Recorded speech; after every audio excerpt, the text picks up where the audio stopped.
Good day to all of you. My presentation is about the development of ceramic water filter or CWF or point of use household water filtration system using nanotechnology.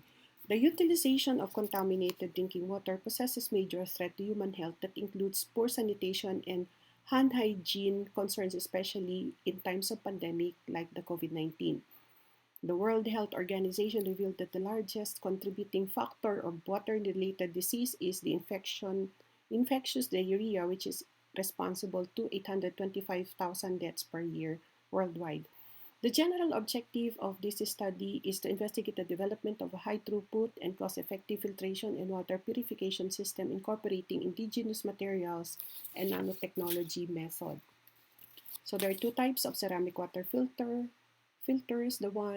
One is the bucket type and the other one is the candle type.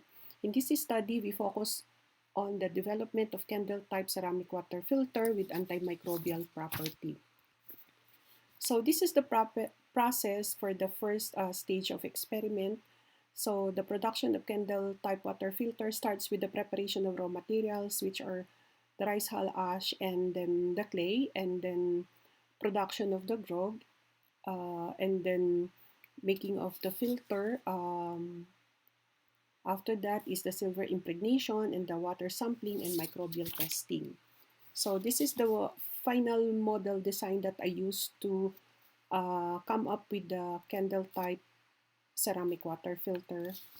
Okay, and then here is the second phase of the study, wherein the clay ceramic polyelectrolyte multi-layer silver nanoparticles hybrid model system was produced. So we have here the grog first, and then the green body, and then the layer by layer application, and then the synthesis of silver nanoparticles, characterization of the hybrid model system, and then the use of the filtration experiment, to come up with the different testing needed.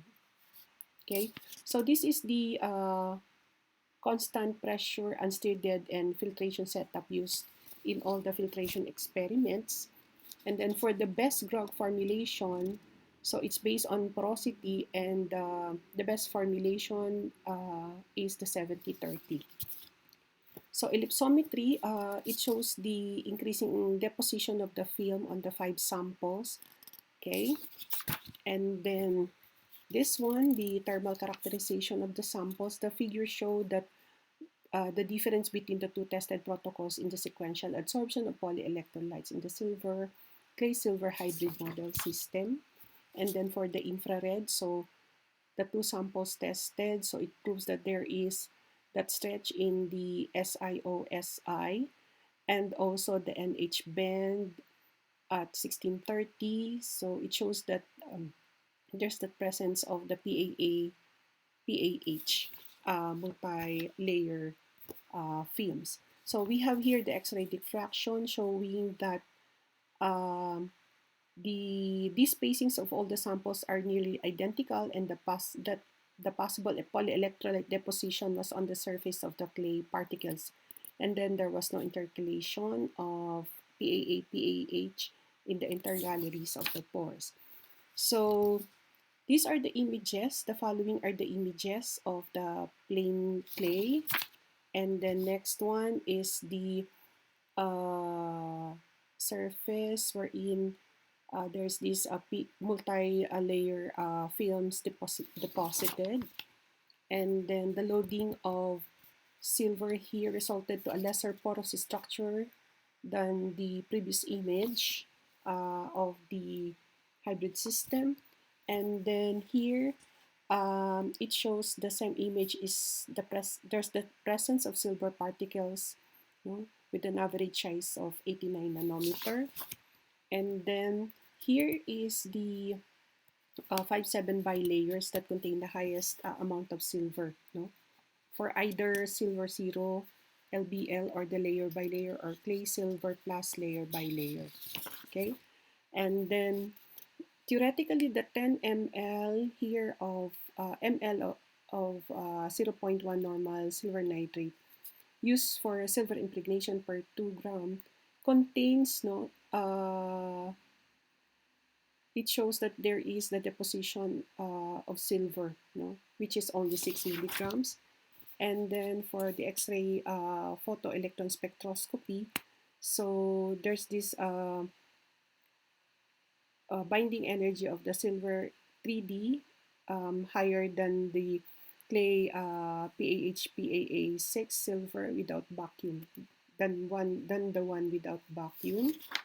And then here, the sample containing the silver plus have a good peak that determines the presence of silver even after subjecting the sample to a series of vacuum applications. And then these are the water parameters tested, So it means that there's the decrease, after filtering the tap water using the fabricated,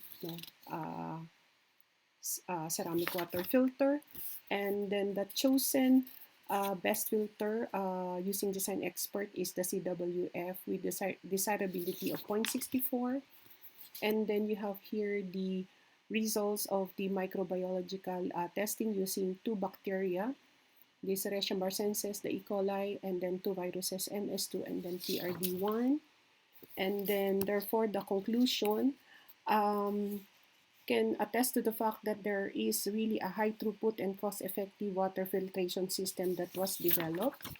And for the recommendation, I have here